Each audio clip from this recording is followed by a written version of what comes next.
Sila po, kapayapaan po ang sumasa inyo sa pangalan po ng ating Panginoong Hesus. Ang ating pong paksa, ang ating pong topic, ang Diyos ay nakita. Nakita po ang Diyos ng mga tao, nagpakita po ang Diyos ng una. Pero ang nakita po nilang Diyos, ang Panginoong Hesus. Yun po yung nakita nilang Diyos, yung Panginoong Hesus. Nagpakita kay Abraham, kay Jacob, kay Moises, o yun, nakita po ang Diyos. Pero yung Ama hindi po nakita. Hindi pa po nakikita yung Ama, pero yung anak nakita po siya na Diyos. Siya po yung nagpakitang Diyos kay Abraham, kay Jacob, kay Moises. Siya po yung Diyos na nagpakita. Yun po yung ating paksa, ang ating pong topic. Kasi po yung sanlibutan, mana na po ng Panginoong Hesus yan. Binigay na yan ng Ama sa Kanya. Kaya siya po yung nag-aalaga ng mga tupa. Ang Panginoong Hesus. Siya po yung nagpakitang Diyos kay Abraham, kay Jacob, at saka kay Moises. Siya po yung nagpakitang Diyos, miski sa mga apostol, nagpakita siya. Pero yung Ama hindi pa po nakita. Kasi nga po, manap po ng Panginoong Hesus yan, yung sanlibutan, mga tao, minananayan niya yan sa Ama. Kaya yung nakita po nilang Diyos dati, ang Panginoong Hesus po yun. Binigay na yan ng Ama sa Kanya yung lahat ng mga bagay, yung mga tao, yung sanlibutan. Lahat kasi ng nasa sanlibutan, sa Panginoong Hesus din po lahat yun eh. Kaya ang nakita po nilang Diyos, yung Panginoong Hesus. Kasi binigay na yan ng Ama sa Kanya. Ito po, basahin ko po sa inyo rito sa 17 ng 1, kasi binigay na yan ng Ama sa Kanya yung mga tao. Kaya yung nakita po nilang Diyos ni Moises at ni Abraham, yung Panginoong Hesus po yun. Ganun po, God bless po. Ang mga bagay nga, ito po sa 17:1-2. Ang mga bagay na ito ay sinalita ni Jesus, at sa pagtingala ng kanyang mga mata sa langit, ay sinabi niya, Ama, dumating na ang oras. Luluwalhatiin mo ang iyong anak upang ikaw ay luluwalhatiin ang anak, gaya ng ibinigay mo sa kanya ang kapamahalaan sa lahat ng laman upang bigyan niya ng buhay na walang hanggan. Ang lahat ng ibinigay mo sa kanya, o binigay na po yan sa kanya ng Ama, yung lahat ng mga bagay. Kaya yung nagpakita kay Abraham, kay Moises na Diyos, ang Panginoong Hesus po yun, hindi po yung Ama ang nakita nila. Ang Panginoong Hesus po yung nagpakita. Kasi binigay na yan ng Ama sa Kanya yung lahat ng mga bagay. Yung sanlibutan, yung mga tao. Siya po yung nag-aalaga ng tupa, yung Panginoong Hesus po. Kaya binigay na po yan siya po yung Diyos na nakita nila Moises, ni Abraham. Ang Panginoong Hesus po. Siya po yung nagpakitang Diyos. Pero sa Ama po, hindi pa po yun nakikita. Ito, basahin ko muna sa inyo tong kasi binigay na yan ng Ama sa Kanya yung lahat ng mga bagay. Kaya siya po yung nakitang Diyos ng mga magulang ni Abraham, ni Jacob, ni Moises. Ito po sa Lucas 10:22. Ang lahat ng mga bagay ibinigay sa akin ng aking Ama, at walang nakakilala kung sino ang anak, kundi ang Ama. At kung sino ang Ama, kundi ang anak. At yung ibiging pagpahayagan ng anak. O yun po, binigay na sa kanya ng Ama yan yung sanlibutan, saka yung mga tao. Basahin ko po sa inyong muli.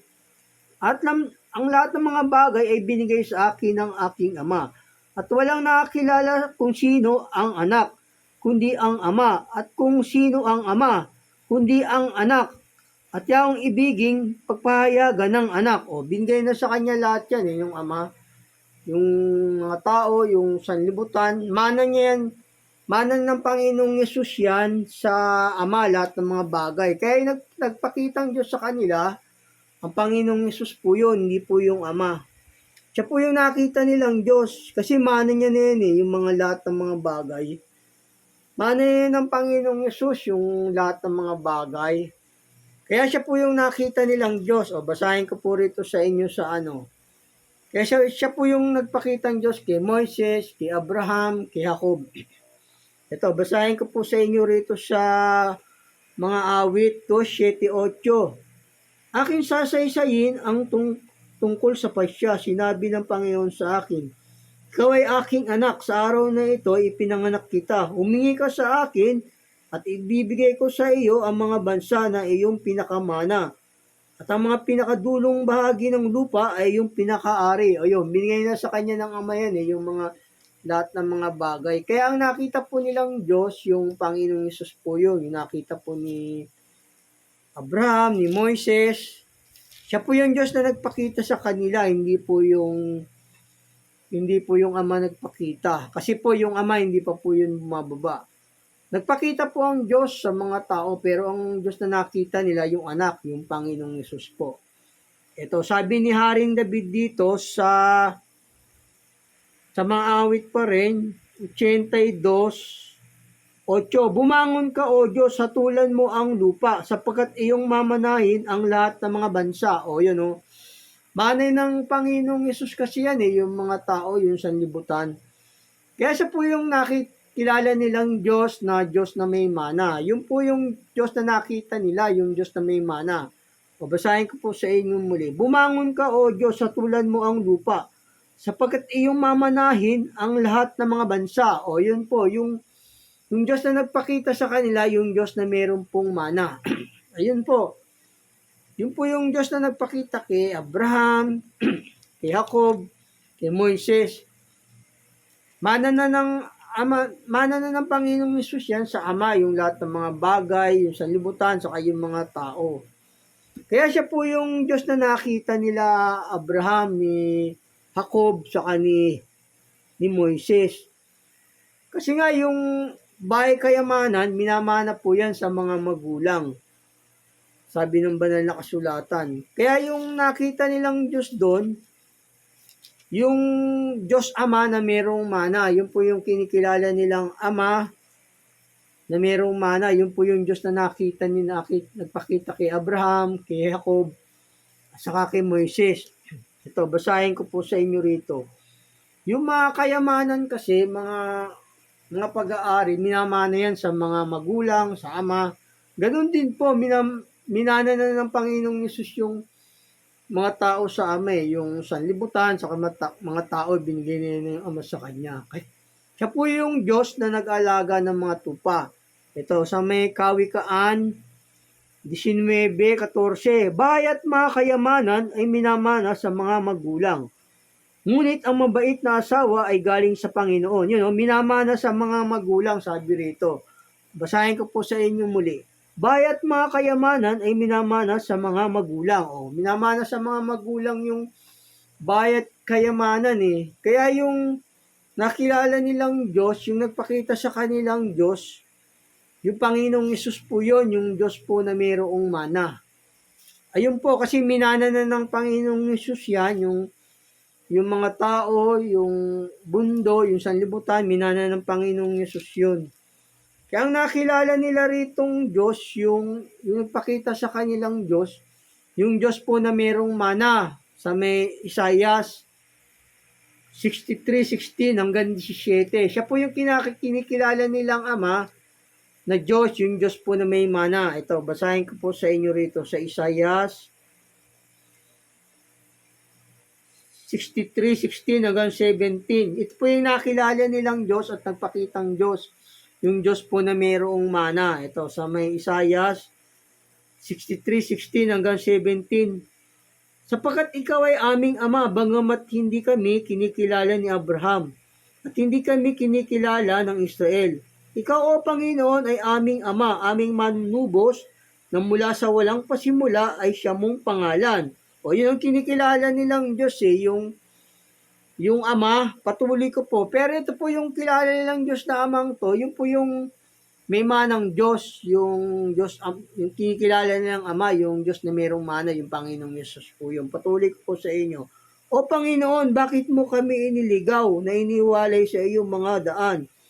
At pinagmamatigas mo ang aming mga puso na iniwalay sa takot sa iyo. Ikaw ay magbalik dahil sa iyong mga lingkod na lipi na iyong mana. O yun, yung kilala po nilang ama rito, yung Diyos na merong mana, yung sa may Isaiah 63:17. Siya po yun, yung Panginoong Yesus na Diyos na mayroong mana. Kasi nga, mana niya ng Panginoong Yesus yan yung mga tao sa Ama.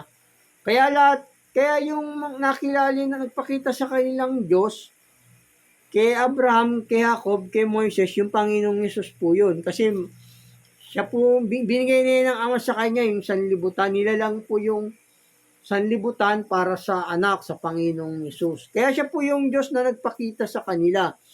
Pero hindi po nila nakilala yung Ama. Yung Ama, hindi pa nila nakikita yung Ama ng Panginoong Yesus. Kasi nga, binigay na ng Amang Diyos sa Panginoong Yesus yan. Kaya ang kilala nilang Amang Diyos, yung Diyos na mayroong mana, yung po yung nagpakita sa kanila. Ito, basahin ko rin sa inyo rito sa Mateo. Kasi binigay niya ng Ama sa kanya yung sanlibutan, yung mundo, yung tao. Kaya ang nakakita nilang Diyos, yung Panginoong Yesus po yun. Ang nakita po nilang Diyos. Ito, basahin ko po rito sa Mateo 11:27. Ang lahat ng mga bagay ay binigay sa akin ng aking Ama. At sino may hindi nakakilala sa anak, kundi ang Ama. At sino may hindi nakakilala sa Ama, kundi ang anak. At yaong ibigin, pagpahayagan ng anak. O yun o. Siya po yung pakitang Diyos kay Abraham, kay Moises. O yun po yung nakita nilang Diyos. Pero yung sa Ama ng Panginoong Yesus na Diyos, hindi pa po yun nakita. Kasi hindi pa po bumababa yung Ama ng Panginoong Yesus, yung Diyos Ama, hindi pa po. Pero kinikilala po nilang Amang Diyos, yung Diyos na merong mana. Yung po yun, hindi po nila nakikilala yung Ama ng Panginoong Yesus. Kasi nga mana ng Panginoong Yesus yan Yung mga tao, ito basahin ko sa inyo rito rin sa may Deuteronomio 9. Kasi siya po yung Diyos na naglabas sa kanila sa Ehipto, yung Panginoong Yesus, yung Diyos na mayroong mana. Ito po, basahin ko po sa inyo rito sa Deuteronomio 9:26-29. At aking ipinalangin sa Panginoon at sinabi, O Panginoong Diyos, huwag mong lipulin ang iyong bayan at ang iyong mana. Yung mana, sabi rito, ang iyong mana. Kasi nga yung kilala nilang Diyos dito, yung may manang Diyos yun yung Panginoong Yesus Basahin ko po sa inyo uli. At aking ipinalangin sa Panginoon at sinabi, O Panginoong Diyos, huwag mong lipulin ang iyong bayan at ang iyong mana na iyong tinubos ng iyong kadakilaan, ng iyong inilabas sa Ehipto ng makapangyarihang kamay. Yun po yung kilala nilang Diyos. Yung meron yung Diyos na may mana, yung Panginoong Yesus po yun. Patuloy ko po. Alalahanin mo po ang iyong mga lingkod, si Abraham, si Isaac at si Jacob. Huwag mong masdan ang pagmamatigas ng bayang ito, ni ang kasamaan nila, ni ang kasalanan nila. Baka sabihin ng mga taga-ibang lupain, pinaglabasan mo sa amin sapagkat hindi nila naipasok ng Panginoon sa lupain na pinangako sa kanila. At sa kapuotan niya sa kanila, inilabas sila upang patayin sa ilang. Gayunman, sila iyong bayan at iyong mana. Mana ng Panginoong Yesus yan Basahin ko po sa inyo muli. Gayunman, sila iyong bayan at iyong mana na iyong inilabas na iyong dakilang kapangyarihan at ng iyong unat na bisig. Yun, siya po yung naglabas na Diyos. Yung Diyos na may mana, yung Panginoong Yesus. Siya po yung naglabas kila Moises sa lupain ng Ehipto. Yun po yung Diyos na may mana nagpakita sa kanila. Sa katunayan na siya yung nagpakitang Diyos na naglabas sa kanila sa Ehipto, dito po mababasa sa Unang Korinto 10:1. Siya po yung naglabas kila Moises, yung Diyos na mayroong mana. Siya po yung Diyos na nagpakita kay Abraham, kay Jacob, kay Moises. Yun po. Pero sa Ama po, wala pa pong nakakita. Ito, basahin ko po sa inyo rito sa Unang Korinto 10:1-4. Sapagkat hindi ko ibig, mga kapatid, na di ninyo maalaman na ang ating mga magulang ay nangapa sa ilalim ng alapaap. At ang lahat ay nagsitawid sa dagat, at lahat ay nangabautismuhan kay Moises sa alapaap at sa dagat, at lahat nagsikain ng isang pagkain ding ayon sa Espiritu. At lahat ay nagsiinom ng isang inom ding ayon sa Espiritu, sapagkat nagsiinom sa batong yaon sa Espiritu na sumunod sa kanila, at ang batong yaon ay si Kristo. O ang Panginoong Hesus po yung bato na sumunod sa kanila kay Moises. Kaya siya po yung Diyos na may mana na nagpakita kay Moises. Siya po yung sumusunod sa kanilang Diyos, yung naglabas sa kanila sa ito kay Moises. Siya po yung Diyos na nagpakita kay Moises, kay Abraham, kay Jacob. O basahin ko po sa inyong muli. Dito po sa unang Korinto 10:1 hanggang 4. Sapagkat hindi ko ibig mga kapatid na di ninyo maalaman, ang ating mga magulang ay nangapa sa ilalim ng alapaap. At ang lahat ay nagsitawid sa dagat, at lahat ay nangabautismuhan kay Moises sa alapaap at sa dagat, at lahat ay nagsikain ng isang pagkain ding ayon sa Espiritu. At ang lahat nagsiinom ng isang inumin ding ayon sa Espiritu, sapagkat nagsiinom sa batong yaon ayon sa Espiritu na sumunod sa kanila, at ang batong yaon ay si Kristo. O siya po yung naglabas sa Ehipto, yung Panginoong Hesus ang naglabas kila Moises sa Ehipto. Yung Diyos na may mana, siya po yung Diyos na may kinikilala nila, yung Diyos po na may manang naglabas sa kanila sa Ehipto. Yun po yung kinikilala nilang Ama, yung Panginoong Hesus po. God bless po, sana naintindihan nyo. Siya po yung nagpakitang Diyos, yung Panginoong Hesus. Siya po yung nagpakita kay Abraham at saka kay Jacob. Ito, basahin ko po sa inyo sa Genesis. Nagpakita po ang Diyos sa mga tao, pero nakita nila yung Diyos na may mana, yung Panginoong Hesus po yun. Ito po sa Genesis 12, 7-8.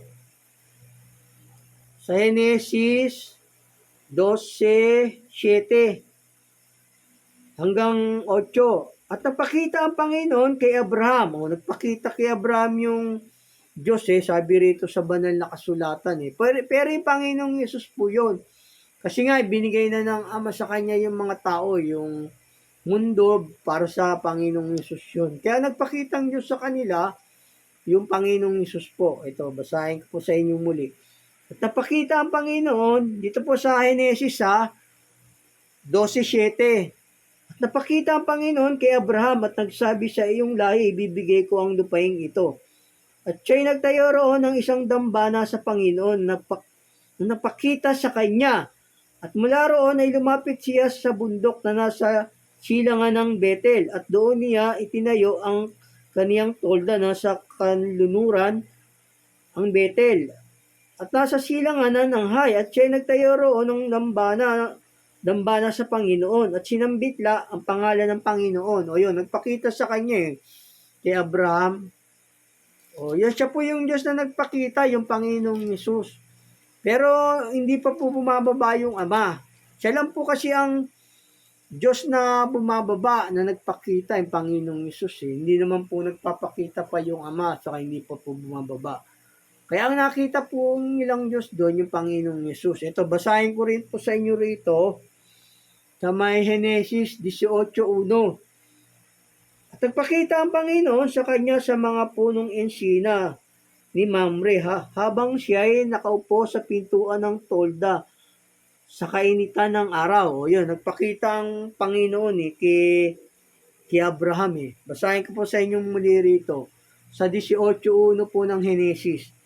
At napakita ang Panginoon sa kanya sa mga punong ensina ni Mamre, habang siya'y nakaupo sa pintuan ng tolda ng kainitan ng araw. Ayun, nagpakita po siya ang Panginoong Yesus.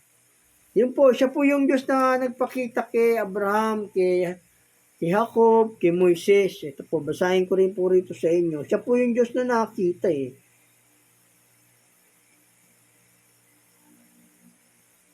Siya po yung Diyos na nagpakita, yung Panginoong Yesus. Ito, nagpakita siya kay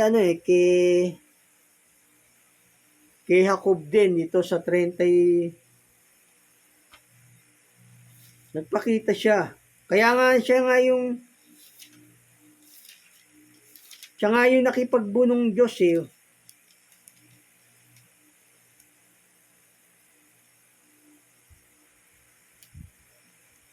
Ito po sa 7, sa Genesis 35:7 hanggang 9. Kasi nagpakita ang Panginoong Diyos sa kanila rito. Ang Diyos na yon yung Panginoong Hesus. Dahil ang Ama po, hindi pa po yan bumababa at saka hindi po siya nakita, sabi ng Panginoong Hesus.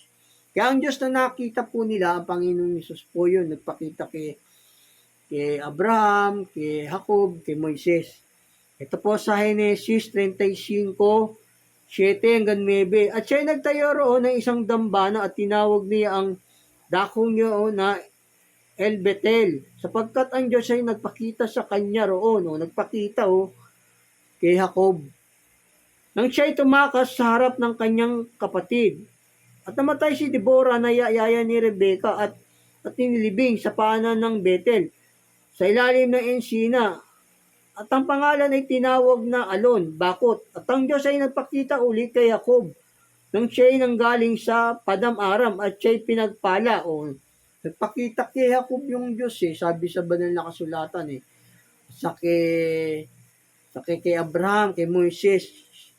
Siya po yung Diyos na nagpakita, yung Panginoong Hesus, hindi po yung Ama, kasi nga yung lahat ng mga bagay binigay niya ng Ama sa kanya, yung mga tao. Siya po ang nag-aalaga ng mga tao, ang Panginoong Hesus, ang mga tupa. Basahin ko po sa inyong muli, nagpakita ang Diyos kay Jacob dito At siya nagtayo dito po sa Genesis 35:7 hanggang 9. At siya nagtayo roon ng isang dambana at tinawag niya ang dakong yaon na Betel, El Betel, sapagkat ang Diyos ay nagpakita sa kanya roon nang siya ay tumakas sa harap ng kanyang kapatid at namatay si Rebecca, nayaya ni Deborah, nayaya ni Rebecca, at nilibing sa paanan ng Betel sa ilalim ng ensina. Ang pangalan ay tinawag na Alon Bakot. At ang Diyos ay nagpakita uli kay Jacob nang siya ay nanggaling sa Padam Aram at siya ay pinagpala. Nagpakita kay Jacob Kay Moises din, nagpakita rin po ang Diyos kay Moises. Ito po, nagpakita ang Diyos kay Moises dito po sa sa Exodo 13. Nagpakita ang Diyos dito kay Moises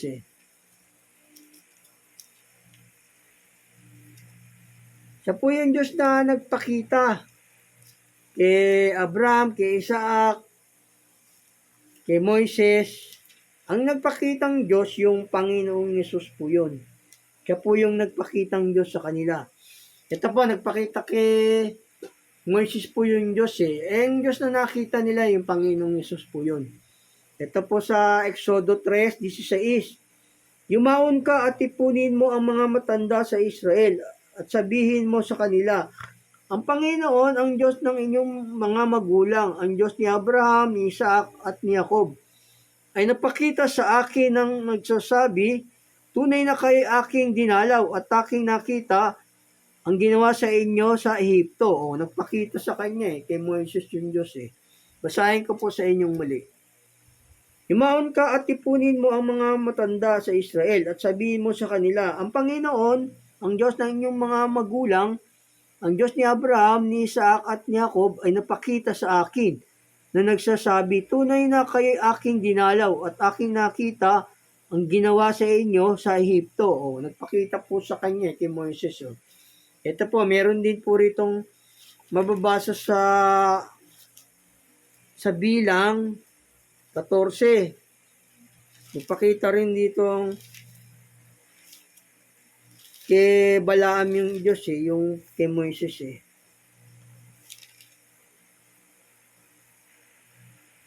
Nakita po yung Diyos, pero ang Diyos pong nakita nila, yung Panginoong Yesus po yun. Ang Diyos pong pakita sa kanila, yung Panginoong Yesus. Dahil siya po yung nag-aalaga ng mga tupa, ng mga tao. Ibinigay na ng Ama sa kanya yan nung nilalang na yung langit at lupa. Siya po yung Diyos na nagpakita sa kanila, yung Panginoong Hesus po. Tapos nagkatawang tao po ang Panginoong Hesus. Ito po sa Bilang 14, nagpakita rito kay Moises ang Diyos. Dito po sa Bilang 14:14. Kanilang sasaysayin sa mga tumatahan sa lupaing ito. Kanilang nabalitaan na ikaw, Panginoon, ay nasa gitna ng bayang ito, sapagkat ikaw, Panginoon, ay napakita ng mukhaan at ang iyong ulap ay nakatindig sa ibabaw ng mga yaon. Nagpakita kay Moises yung Diyos pong nagpakita sa kanya, yung Panginoong Yesus. Ito po, basahin ko po sa inyo muli sa Bilang 14:14. At kanilang sasaysayin sa mga tumatahan sa lupaing ito. Kanilang nabalitaan na ikaw, Panginoon, ay nasa gitna ng bayang ito, sapagkat ikaw, Panginoon, ay nagpakita ng mukhaan at ang iyong ulap ay nakatindig sa ibabaw ng mga yaon. Nagpakita ang Panginoong Hesus kay Moises, sabi sa banal na kasulatan. At ikaw ay nangunguna sa kanila sa isang haliging ulap sa araw at sa isang haliging apoy sa gabi. Yung Panginoong Hesus po yun. Yung nakita nilang Diyos kay Moises, kay Abraham. Yun po, God bless po. Sana naunawaan nyo ang Diyos na nagpakita sa kanila, yung Diyos Ama na may mana. Yun po yung kinakilala ng Diyos na Ama na may mana. Kasi po sa Diyos na Ama, wala pa pong nakakakita. Wala pa pong nakakita sa Diyos na Ama, wala pa po. Ito po, sa Diyos Ama ng Panginoong Hesus, wala pong nakakakita. Kundi sa nakita nilang Amang Diyos na may mana, yung Panginoong Hesus po yun. Ito, basahin ko po rito sa inyo sa 1. Sa Ama ng Panginoong Hesukristo na Diyos, wala pa pong nakakita, sabi ng Panginoong Hesus. Kaya nakita po nilang Diyos na ni Abraham, ni Jacob, ni Isaac, ni Moises, ang Panginoong Hesus po yun, dahil siya po yung Diyos na bumababa sa langit, wala na pong iba.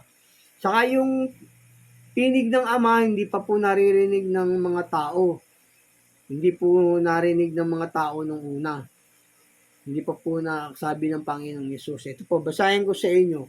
Yung Diyos na Ama, wala pa pong nakita ron. Pero yung Diyos na Anak, Panginoong Hesus, nakita po yun. Ito po, basahin ko sa inyo rito sa 1:18 ng 1. Walang taong nakita kailanman sa Diyos. Ang buktong na anak na sinapupunan ng Ama, siyang nagpakilala sa Kanya. Wala pong nakita sa Ama sabi ng Panginoong Hesus Sa katunayan na wala pang nakita sa Amang Diyos ng Panginoong Hesus, ito po sa may 5, saka wala pa pong nakakarinig sa tinig ng Amang Diyos ng Panginoong Hesus, sabi ng Panginoon. Ito po, ang katunayan, yung Amang Diyos, hindi pa po yung nakikita.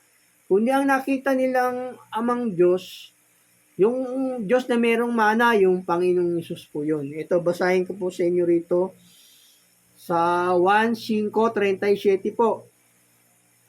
At ang Ama na nagsugo sa akin ay siyang nagpapatotoo tungkol sa akin. Kailanman hindi nyo narinig ang kanyang tinig, hindi man ninyo nakita ang kanyang anyo. Yun, wala pa po nakakita sa Ama ng Panginoong Hesukristo na Diyos. Wala pa po. Ang nakita po nilang Diyos, yung Diyos na may mana, yung Panginoong Hesus po yun. Ito, basahin ko po sa inyong muli sa 1:5-37. At ang Ama na nagsugo sa akin ay siyang nagpapatotoo tungkol sa akin. Kailanman hindi nyo narinig ang kanyang tinig, hindi man ninyo nakita ang kanyang anyo. Yun, wala pa pong nakita sa Ama ng Panginoong Hesukristo na Diyos. Kundi ang nakita po talaga nilang Diyos ni Abraham, ni Isaac, ni Moises, ang Panginoong Hesus po yun. God bless po. Yun po yung ating topic na natapos. Ang nakita nilang Diyos, yung Panginoong Hesus. Diyos po yung Panginoong Hesus, yung nagpakita sa kanila. Ito po, basahin ko po sa inyo rito. Sa huling verse sa unang 1:5. Diyos po yung nagpakita sa kanila, yung kay Moises, kay Abraham, kay Isaac. at saka sa mga apostol. Siya po yung Diyos na nagpakita, pero yung Ama ng Panginoong Yesus na Diyos, hindi pa po yun nakita. Ito po basahin ko sa inyo sa unong 1:5-20. Nalalaman natin na naparito ang anak ng Diyos at tayo binigyan ng pagkaunawa upang ating makilala siya na totoo. At tayo na sa Kanya na totoo. Sa makatwid ay sa Kanyang anak na si Yesu Kristo. Ito ang tunay na Diyos at ang buhay na walang hanggan. O yun, siya po yung Diyos na nakita nila, yung Panginoong Yesus. Nakita ni Abraham, ni Isaac, ni Jacob, ni Moises. Babasahin ko po sa inyo muli. Sa unang 1:5-20, at nalalaman natin na parito ang anak ng Diyos at tayo binigyan ng pagkaunawa upang ating makilala siya na totoo at tayo na sa Kanya na totoo sa makatwid sa Kanyang anak na si Yesu Kristo. Ito ang tunay na Diyos at ang buhay na walang hanggan. O siya po yung nakita nilang Diyos. Yung Diyos na may mana, ang Panginoong Yesus po yun. Siya po yung Diyos na nagpakita at bumaba kasi yung Ama po, hindi pa po yan nakikita, hindi pa po rin bumababa yung Ama. At saka hindi pa po nagsasalita yung Ama, hindi pa po nagtuturo yung Ama sa mga tao nung sa lumang tipan, hindi pa po. Kundi ang Panginoong Yesus po, ang talagang nagtuturo na sa lumang tipan, bagong tipan. Sabi nga, huwag kayong patawag na rabi sapagkat isa ang yung guro. Sa makatwid baga ang Mesayas. O ganun po. Yun po yung nakita nilang Diyos. God bless po. Sana po naunawaan nyo nagpakitang Diyos ang Panginoong Yesus. God bless po. Ingat po. Ingat po kayo sa pangalan ng ating Panginoong Yesus. I love you po sa pangalan ng Panginoong Yesus. Ingat po. God bless.